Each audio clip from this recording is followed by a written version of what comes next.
ये कहानी एक सच्ची घटना पर आधारित है। पूरी सच्चाई जानने के लिए वीडियो को अंत तक देखें। मई का आखिरी हफ्ता। आसमान में काले घने बादलों ने डेरा जमा लिया था। हाँ आकाश, बोल भाई, इतनी रात को कैसे याद किया? भाई, खिड़की से बाहर देखा तूने? मॉनसून की पहली बारिश शुरू हो गई है यार। मिट्टी की खुशबू आ रही है। भाई, यही तो सही समय है बाइक राइड्स के लिए। और सबसे बेस्ट चीज, कल सैटरडे और संडे भी है। ऑफिस की कोई टेंशन नहीं। चल बुलेट निकालते हैं और कोकन की तरफ एक छोटी सी नाइट राइड मारते हैं। आकाश, तू पागल हो गया है क्या? मॉनसून की पहली बारिश में कोकन का रास्ता? भाई, तूने सिर्फ दिन का कोकन देखा है। रात के वक्त वो रास्ता किसी नरक से कम नहीं होता। अरे यार पंकज, तू फिर डरने लगा। हाईवे है भाई, और कशेड़ी घाट तो हम कितनी बार पार कर चुके हैं। इस मौसम में पहाड़ों के बीच राइड करने का मजा छोड़ रहा है तू? कशेड़ी घाट पर रात 2 बजे के बाद कोई लोकल भी अकेले गाड़ी नहीं निकालता। भाई, हमारी बुलेट की हेडलाइट इतनी तेज है कि सारा अंधेरा चीर देगी। तू बस अपना बैग पैक कर। मैं रात 11 बजे तेरे घर के नीचे आ रहा हूँ। मना मत कर भाई। आखिरकार पंकज के लाख मना करने के बाद भी आकाश की जिद जीत गई। वो दोनों निकल पड़े पुणे से कोंकण की तरफ। घड़ी में रात के लगभग 11 बज रहे थे। जैसे ही उनकी बाइक ने पुणे की सीमा छोड़ी और घाट के अंदरूनी रास्तों पर कदम रखा, पूरा नजारा बदल गया। रास्ता बिल्कुल सुनसान था। मीलों दूर तक सिर्फ सन्नाटा और घने पेड़ों का साया। मॉनसून की पहली दस्तक की वजह से मौसम बड़ा ठंडा हो चुका था। आकाश पूरी मस्ती में हैंडल संभाले हुए था, लेकिन पीछे बैठा पंकज अपनी बाहें सिकोड़े लगातार आसपास के उस खौफनाक अंधेरे को घूर रहा था। रफ्तार तेज थी, पर उन्हें अंदाजा नहीं था कि वो जितनी तेजी से आगे बढ़ रहे हैं, उतनी ही तेजी से मौत उनके करीब आ रही थी। भाई पंकज, एक बात बता, क्या तू घर से खाना खा के आया था? भाई, मुझे तो बहुत तेज भूख लग रही है। पेट में चूहे दौड़ रहे हैं यार। हाँ भाई, मैं तो खाकर निकला था, पर इस ठंडी हवा और सफ़र की वजह से मेरा भी पेट खाली लगने लगा है। वैसे भी इस सुनसान रास्ते पर इस वक्त खाना कहाँ मिलेगा? दूर दूर तक कोई लाइट भी नहीं दिख रही। अरे हाईवे का रास्ता है, कहीं ना कहीं कुछ तो मिल ही जाएगा। एक काम करते हैं, आगे कोई भी छोटा मोटा ढाबा या चाय की टपरी दिखेगी ना, तो वहीं गाड़ी रोक लेंगे। आराम से बैठेंगे, कड़क चाय पियेंगे और साथ में कुछ गर्मा गर्म स्नैक्स खाएंगे। थोड़ी थकान भी उतर जाएगी। हाँ भाई, ये ठीक रहेगा। वैसे भी इस सन्नाटे में लगातार बाइक पर बैठे बैठे मेरी पीठ अकड़ गई है। तू बस गाड़ी संभाल के चला, और जैसे ही कोई लाइट दिखे वहीं रोक लेना। सुनसान सड़क पर कुछ दूर आगे जाते ही अंधेरे को चीरती हुई बुलेट की हेडलाइट एक छोटी सी जगह पर जाकर थमी।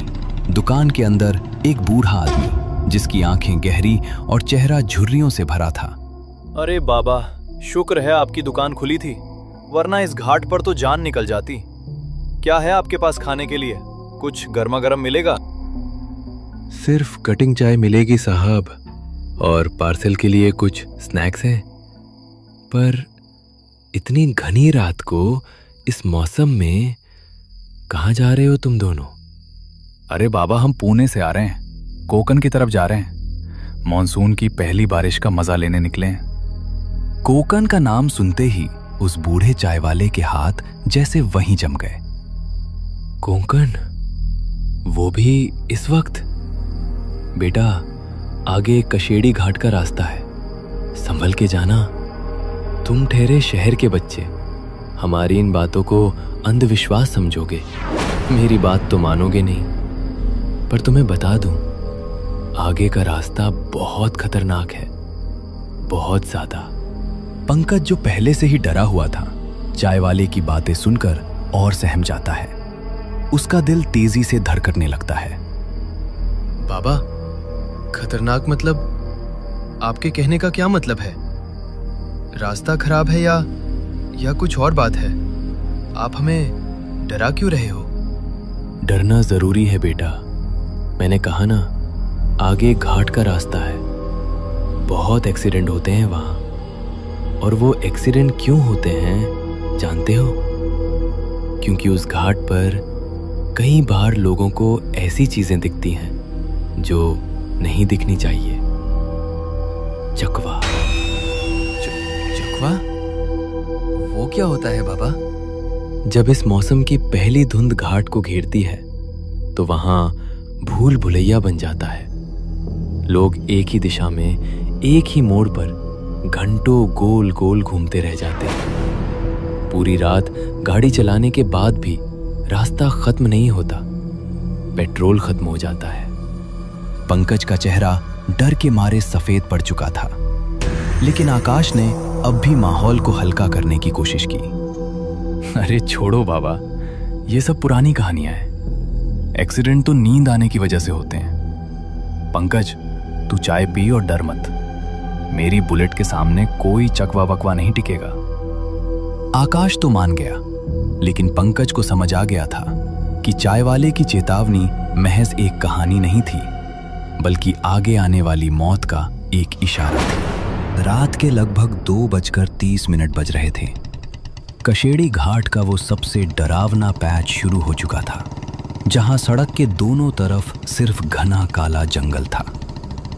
कड़कड़ाती ठंड और उस अंतहीन सन्नाटे के बीच गाड़ी चलाते हुए आकाश की पलकें अब भारी होने लगी थी। थकान और नींद के झोंके उसे अपनी आगोश में ले रहे थे। एक दो बार उसकी आंखें पूरी तरह लग गईं, जिसके कारण चलती बुलेट का संतुलन बुरी तरह बिगड़ा। पर ऐन वक्त पर उसने हैंडल संभाल लिया। पीछे बैठे पंकज की जान हलक में अटक गई। भाई तू ठीक तो है ना? क्या हुआ? गाड़ी ऐसे क्यों लहराई? अरे कुछ नहीं भाई। इतना ठंडा माहौल है, रात का समय, और ये मरा हुआ सन्नाटा। साला आंखें अपने आप बंद हो रही हैं। रह रहकर झपकी आ रही है यार। भाई ऐसा मत कर यार, कसम से। इस सुनसान घाट पर अगर कुछ हुआ तो लाश उठाने वाला भी कोई नहीं मिलेगा। तू सो मत भाई। एक काम कर, मैं तुझसे लगातार बात करता हूँ, तू बस जवाब देता रहे। अपनी आंखें खुली रख। हाँ भाई, प्लीज कुछ भी बोल। कोई भी बकवास टॉपिक निकाल, वरना मैं फिर सो जाऊंगा। अच्छा सुन, याद है तेरी वो एक्स गर्लफ्रेंड रिया? साला आज याद आ रहा है वो कितनी अजीब अजीब और फालतू चीज़ों पर तुझसे बहस करती थी। भाई उसका नाम मत ले इस रात में। पर हाँ यार, वो सच में पागल थी। छोटी छोटी बातों पर जो रायता फैलाती थी ना वो। भाई रायता नहीं, वो तो टॉर्चर था। याद है वो दिन जब तू मेरे साथ गेम खेल रहा था और उसका मैसेज आया? तूने सिर्फ 2 मिनट लेट रिप्लाई किया और उसने पूरा आसमान सिर पर उठा लिया कि मैसेज का तुरंत रिप्लाई क्यों नहीं किया? तुम बदल गए हो, तुम्हारा कहीं और चक्कर चल रहा है। हाँ भाई, और वो रात की लड़ाइयाँ। साला दिन भर ऑफिस में घिसो और रात को अगर 12 बजे मुझे नींद आने लगे तो उसका रोना शुरू। भाई वही तो, उस वक्त हमें वो सब मजाक लगता था। रिप्लाई तुरंत नहीं आया तो ब्रेकअप की धमकी, रात को बात नहीं की तो शक। साला ब्लॉक अनब्लॉक का खेल चलता रहता था। जैसे ही आकाश ने अपनी बात खत्म की, चारों तरफ फैले उस सन्नाटे ने पंकज के दिमाग पर एक गहरा हथौड़ा मारा। उसने अपनी कलाई घड़ी की तरफ देखा, फिर बुलेट के ट्रिप मीटर को, और उसके जिस्म में एक ठंडी सिहरन दौड़ गई। आकाश रुक, गाड़ी थोड़ी धीरे कर भाई। क्या हुआ भाई, फिर से नींद आने लगी क्या? नहीं आकाश, तू मेरी बात ध्यान से सुन। हम कितनी देर से इस घाट पर गाड़ी चला रहे हैं? कुछ अंदाजा है तुझे? यही कोई पता नहीं, जब से बातें कर रहे हैं। क्यों, क्या हुआ? भाई पुणे से कोंकण का ये कशेड़ी घाट, इतने देर में तो ये खत्म हो जाना चाहिए था। तू खुद सोच, इतना लंबा तो ये घाट का रास्ता कभी नहीं है। हाँ यार, बात तो तू सही कह रहा है। मैं इस रास्ते से हमेशा अपने गांव जाता हूँ। ये पूरा पैच मुश्किल से 15 या 20 मिनट का है। एक बार चढ़ाई शुरू हुई कि तुरंत नीचे रास्ता निकल जाता है। लेकिन भाई, हमें उस बूढ़े की टपरी पर चाय पीकर निकले हुए लगभग 2 घंटे होने वाले हैं और ये रास्ता अभी तक खत्म होने का नाम ही नहीं ले रहा। आकाश, मुझे कुछ बहुत बड़ी गड़बड़ लग रही है। वो चाय वाला जो कह रहा था चकवा। भाई, मुझे लग रहा है हम किसी चीज के चक्कर में फंस गए हैं। अरे चुप कर पंकज, डरा मत यार। रात का समय है, कोहरा भर गया है ना, इसलिए ऐसा लग रहा है कि रास्ता लंबा है।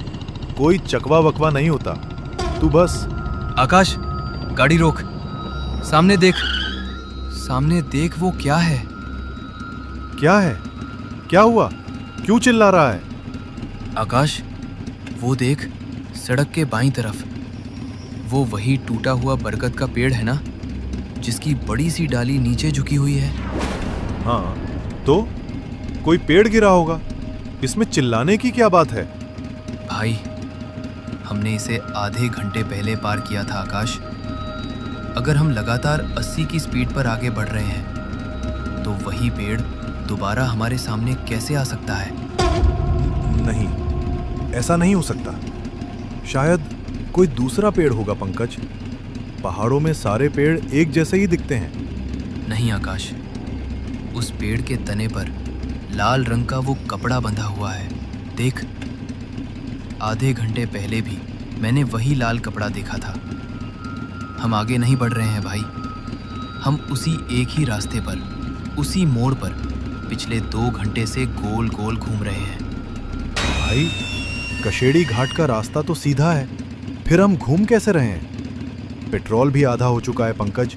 अगर ये रास्ता खत्म नहीं हुआ तो। वो चाय वाला सच कह रहा था आकाश। इस धुंध में कुछ जाग चुका है। वो हमें यहाँ से बाहर निकलने नहीं दे रहा। आकाश और पंकज दोनों का खौफ अब चरम पर था। चकवा अपनी पकड़ मजबूत कर चुका था। अभी वो दोनों उस टूटे हुए पेड़ को देख ही रहे थे कि अचानक बिना किसी चेतावनी के बुलेट का इंजन बंद हो गया। हेडलाइट बुझते ही कशेड़ी घाट का वो भयानक अंधेरा उन्हें चारों तरफ से निकल गया। साला, ये अभी बंद होनी थी। शिट, चालू हो जा भाई, प्लीज चालू हो जा। आकाश, मत कर, आवाज मत कर। इस सन्नाटे में किक की आवाज बहुत जोर से गूंज रही है। देख, पेट्रोल तो है ना? भाई, टैंक में पेट्रोल है, बैटरी भी नहीं है, पर ये किक पूरी तरह फ्री हो चुकी है। गाड़ी स्टार्ट नहीं होगी पंकज। हमारी किस्मत खराब है भाई। तो अब क्या करेंगे?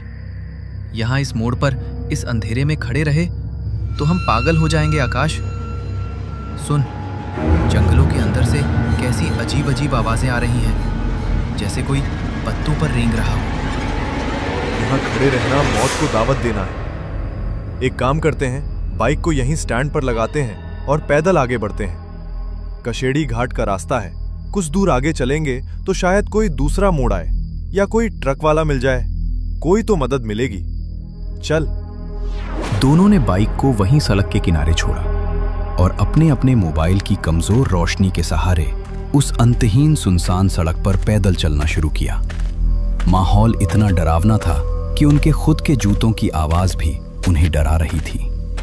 पहाड़ों की ठंडी हवाएं देवदार और बरगद के पत्तों से टकराकर ऐसी आवाजें निकाल रही थी जैसे कोई अदृश्य झुंड उनके ठीक पीछे पीछे चल रहा हो, कोई लगातार फुसफुसा रहा हो। आकाश, रास्ता आगे से अजीब क्यों लग रहा है? नहीं, ये नहीं हो सकता। डामर का रास्ता कहाँ गया? दोनों के पैरों तले से जमीन खिसक गई। मोबाइल की रोशनी में उन्होंने देखा कि जिस पक्की सड़क पर वो चल रहे थे वो अचानक खत्म हो चुकी थी। सामने कोई रास्ता नहीं था, बल्कि सिर्फ घने नुकीले झाड़ और कंटीली झाड़ियां थीं, जैसे वो सड़क के बजाय जंगल के बिल्कुल बीचों बीच आ चुके हों। कशेड़ी घाट का रास्ता जैसे हवा में गायब हो गया था। मैंने कहा था ना आकाश, ये चकवा है, रास्ता खत्म हो गया, हम फंस गए। पंकज, शांत हो जा।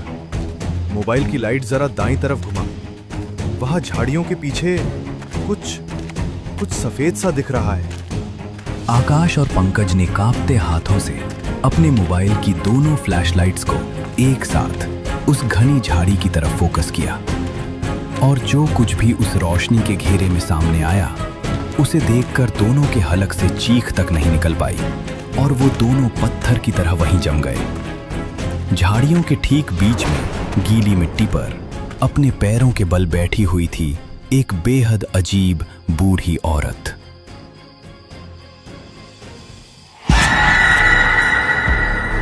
उसके सफेद बाल बिखरे हुए थे, लेकिन सबसे खौफनाक थी उसकी आंखें, जो मोबाइल की रोशनी में बिल्ली की तरह चमक रही थीं। वो उन दोनों की तरफ ही देख रही थी, और उसके चेहरे पर एक ऐसी चौड़ी, अमानवीय और भयानक मुस्कान थी जो किसी जीते जागते इंसान की नहीं हो सकती थी। उस अमानवीय मुस्कान और बिल्ली जैसी चमकती आंखों को देखने के बाद आकाश और पंकज के दिमाग ने काम करना बंद कर दिया। डर की उस चरम सीमा पर उनका दिल जैसे थम सा गया, और वो दोनों वहीं उस घने कटीले जंगल के बीच होश खोकर जमीन पर गिर पड़े। जैसे ही सुबह की पहली किरण कोंकण के पहाड़ों को चीरती हुई उस घने जंगल पर पड़ी, दोनों की आंखें खुली। उजाला होते ही वो खौफनाक मंजर गायब हो चुका था। सामने कोई झाड़ियां नहीं थी, बल्कि वो सड़क के किनारे ही पड़े थे। आकाश ने कांपते पैरों से बुलेट पर किक मारी, और इस बार बिना किसी नखरे के इंजन तुरंत जिंदा हो उठा, जैसे गाड़ी भी उस जगह से भाग जाना चाहती हो। उस हादसे के बाद पंकज बेहद बीमार पड़ गया। उसे इतना तेज बुखार आया, वो पूरी तरह से गुमसुम रहने लगा। उसकी वो हंसती खेलती जिंदगी जैसे कशेड़ी घाट पर ही छूट गई थी। और आकाश ने उस रात के बाद से रातों में बाइक सफर करना हमेशा के लिए छोड़ दिया। कहने के लिए ये सिर्फ एक कहानी लग सकती है, लेकिन ये कोंकण के कशेड़ी घाट पर घटी एक बिल्कुल सत्य घटना पर आधारित है। वो ताकतें आज भी वही हैं, उसी मोड़ पर अगली धुंध का इंतजार करती हुई। और अगर आपको अब भी हमारी बातों पर यकीन नहीं हो रहा है तो दिल थाम लीजिए, क्योंकि उस रात के कुछ असली वीडियो अब आपके सामने हैं। ये बाइक राइड पर निकले हुए कुछ लोग थे जो पूरे 2 घंटे तक एक ही रास्ते पर घूमते रहे, जबकि वो रास्ता बिल्कुल सीधा था। और ये रही वो रील जिसमें एक अजीब सी मुस्कुराती हुई औरत दिखाई दी थी।